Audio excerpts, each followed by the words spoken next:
পাকিস্তান নাকি ইরান? মুসলিম বিশ্বের সবচেয়ে শক্তিশালী দেশ কোনটি? সামরিক শক্তির দিক থেকে সেরা 5টি মুসলিম দেশ দেখে নিন। পঞ্চম স্থানে আছে মিশর। আরব বিশ্বে মিশরের সামরিক বাহিনী সবচেয়ে শক্তিশালী। চতুর্থ স্থানে আছে সৌদি আরব। আমদানি নির্ভর হলেও সামরিক শক্তিতে অনেক শক্তিশালী দেশও সৌদি আরবকে ভয় পায়। শক্তিশালী মুসলিম দেশের তালিকায় তৃতীয় স্থানে আছে ইরান। সামরিক ক্ষেত্রে ইরান প্রায় শতভাগ স্বাবলম্বী। বিপদের সময় নিজেদের বাঁচানোর জন্য তারা নিজেরাই যথেষ্ট।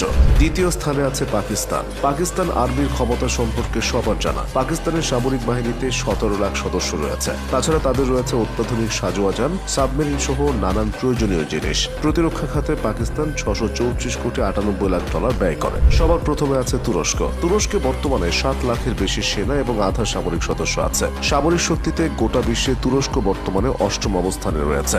নিজেদের চাহিদা মিটিয়ে তুরস্ক প্রচুর নৌযান রফতানি করে। এরদোয়ানের নেতৃত্বে দেশটি দিন দিন শক্তিশালী হয়েছে।